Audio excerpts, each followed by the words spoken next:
Hi. I feel like this is super awkward. So my name is Heather, as you obviously know if you're following my blog. And today I'm doing something a little bit different. I've been blogging for a couple of months now and I've really loved the process, and it's been a great outlet for me to explore some of the things that are really important to me. And this month, one of the things that I've been focusing on is organ donation. My mom was an organ donor, and that has been a huge part of my journey with grief and healing since we lost her. So with it being Organ Donation Month, and with there being so many different campaigns and awareness things going on, not just in Canada, but really throughout the entire world right now, this month is where that focus really is. I wanted to share the story of how organ donation has helped me through loss, because I think that's something that sometimes gets missed from the conversation. So that's a post I've been trying to write, but every time I sit in front of my computer, my screen just is blank and I have writer's block. And I don't usually have writer's block because if you know me, you know I always have something to say. So I thought I would try something a little bit different and do this through the form of a video essay, or I guess nowadays it's called a vlog, that sort of thing. So this is a different style for me, but if you know me, you know one thing I might like more than writing is actually talking.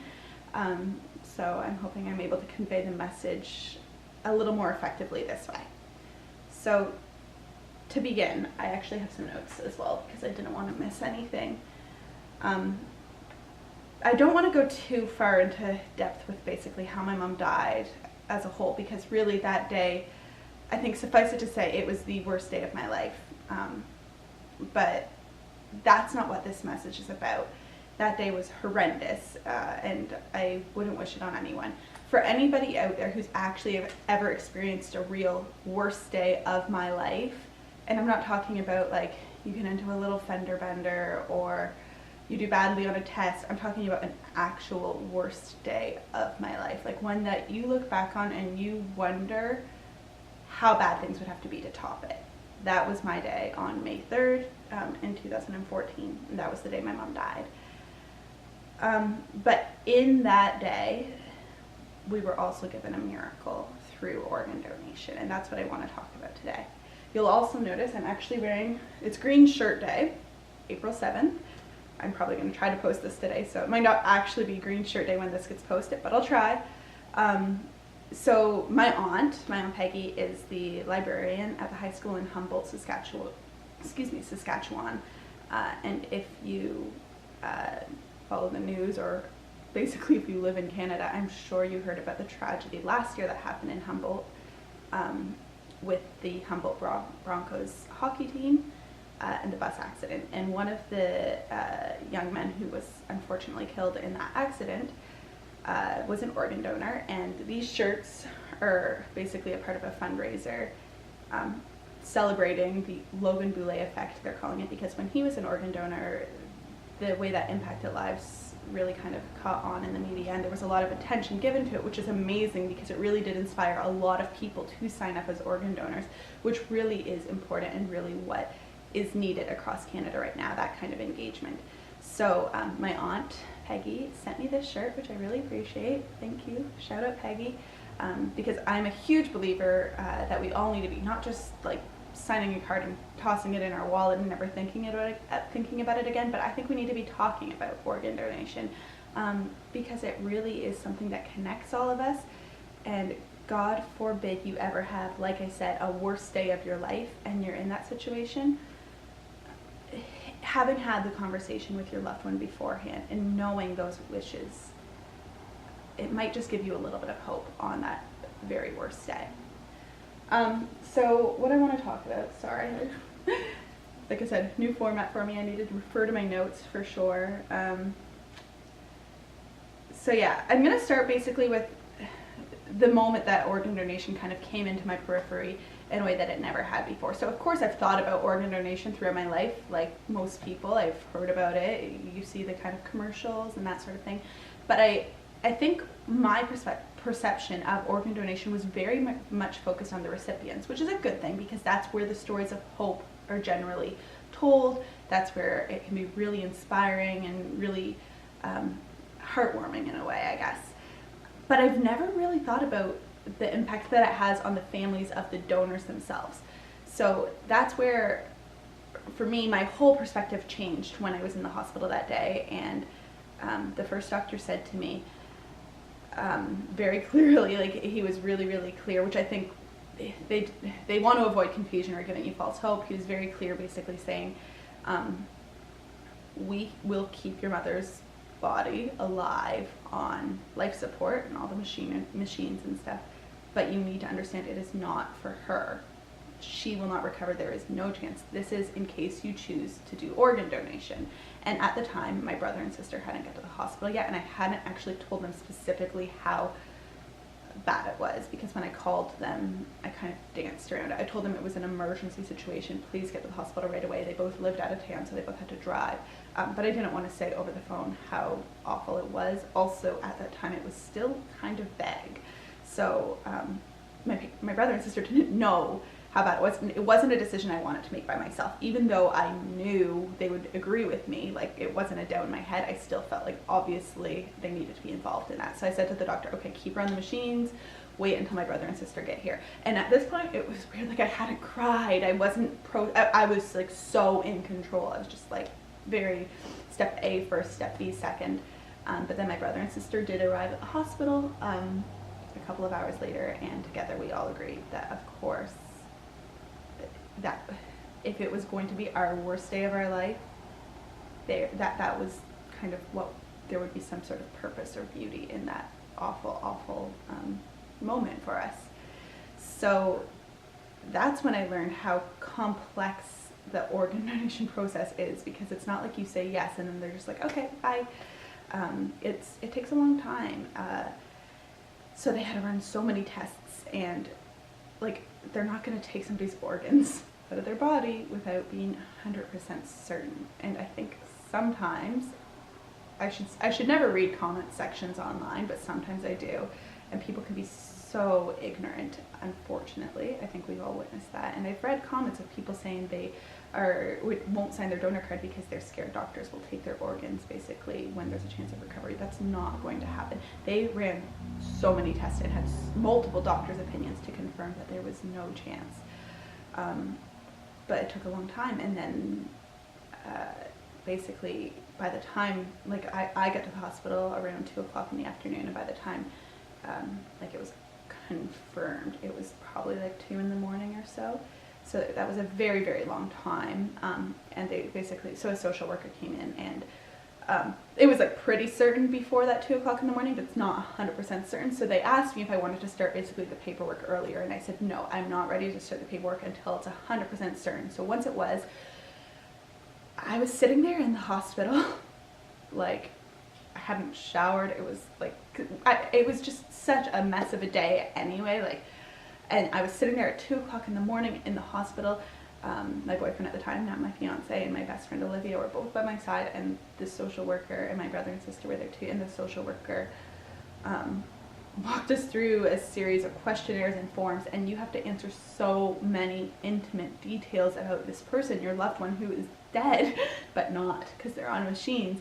And I answered as best I could. Then it got to some very like personal, intimate stuff, and I was like, even if my mom is not conscious, I don't think she wants me talking about her in that way. So I kind of passed the social worker along to my aunt. I was like, can you answer these? I don't know. I don't want to know.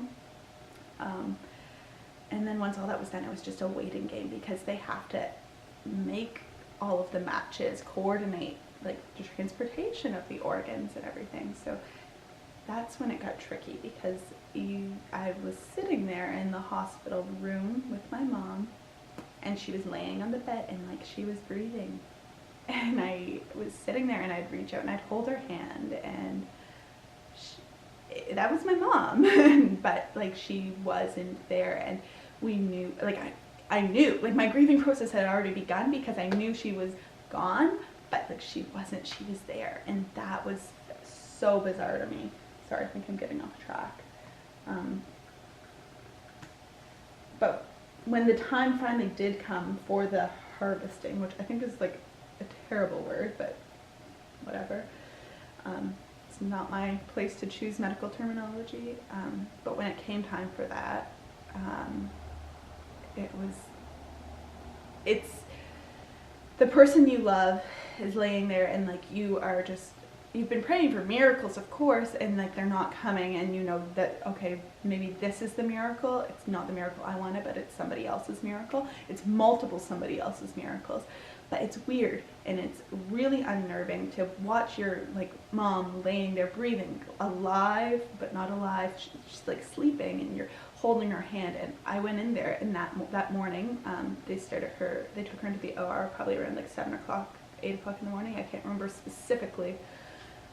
So I went in there, because I hadn't really left the hospital. I went in there around 6 o'clock in the morning beforehand, and I just sat with her and talked to her. And it felt so stupid because like I know she couldn't hear me, but I needed to have that conversation, and I thanked her, and I said that as unlucky as I feel that my mom died when she did, and as tragically as she did, I also feel so freaking lucky that I had her when I did, because I wouldn't change it. I wouldn't trade it. I wouldn't trade my 23 years that I had with her for a lifetime with any other mom. And I mean, that's no disrespect to everyone else's moms. I hope most people feel that way about their mom.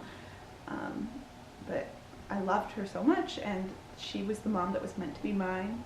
I was the daughter that was meant to be hers, and I wouldn't change that as tragically as it ended. So I thanked her for that, and I left before they took her out of the room because I didn't want to watch them taking it. I just couldn't, like, to know that like, oh, she's being wheeled away now, where they're gonna slice her open and take out her organs even though she's breathing right now. I couldn't do that. So Mac was my boyfriend, now fiance, went out to like kind of the courtyard area of the hospital, and it was so weird because it was one of the first times I'd been outside, really. I had gone outside when he first arrived at the hospital the night before to kind of greet him when he arrived in his taxi cab, because he flew in and he had to take a cab from the airport. But other than that, I hadn't been outside. So it was so weird because I left the hospital, and like the air was cold, and it was just like, it was really early morning.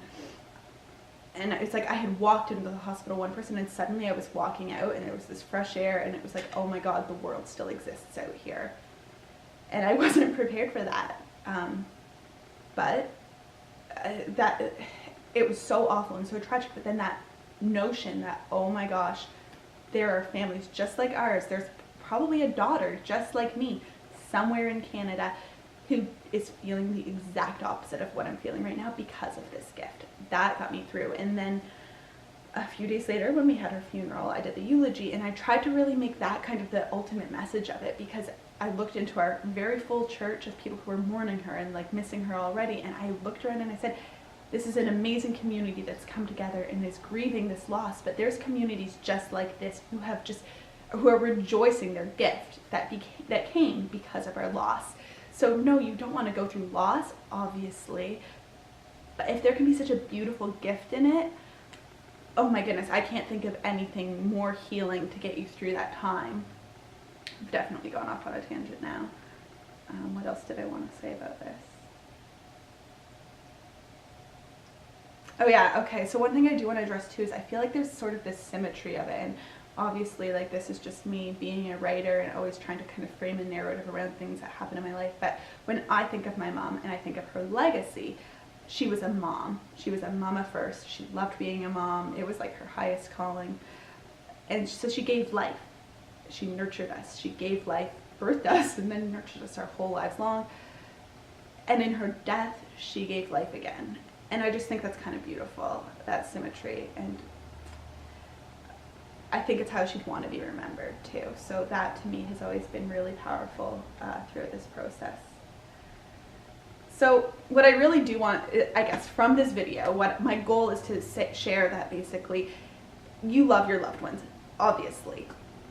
If they're ever in that position where it's their worst day of their life and they're in the hospital the way that I was in the hospital, the way that my brother and sister, my aunts and uncles, my grandparents, all of my family, the way that my cousins, the way that we were sitting in that hospital, all together having the very worst day of our life, and yet there was something that was able to give us hope. And the fact that, you can probably hear that train, maybe not, but the fact that there was something that was able to give us hope was so incredible. And I really do pray that people find something to hold on to on the worst day of their life. And obviously organ donation isn't always possible, but if it is, it's such a gift. So my goal here is to really encourage you to sign your donor card, but not just that, make sure you've spoken to your family and you're having these conversations, because ultimately your next of kin do make the final decision in the hospital, and it's really important that they understand where you're coming from, because it is a long process and it's hard for families to go through.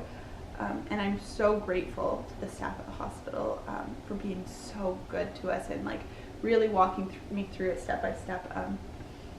They made an awful experience something that I could really manage, and since then it's been next month it's going to be 5 years, which means it will have been 5 years since I talked to my mom, 5 years since I hung out on the couch with my mom, 5 years since we went shopping or I gave her a phone call, 5 years since we like bickered, 5 years since I have had my mom. And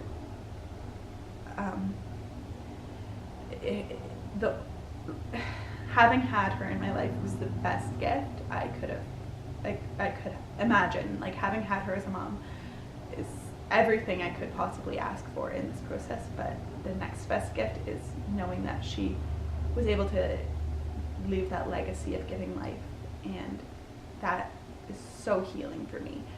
I think of the recipients of her organs often because I hope they're thriving. I hope every now and then they think of the donor. It's anonymous, so they don't know her, and I don't expect them to feel like gratitude per se, because like they've gone through something terrible, a terrible illness of some sort, to be in that position in the first place. So it's not like that. I just hope they think of her, because it gives me a lot of hope to know that somewhere out there, her organs, a piece of her is like breathing life into somebody else. And I think that my siblings and I, as her children, are her legacy in a big way, but I also think that organ donation is as well. So I really do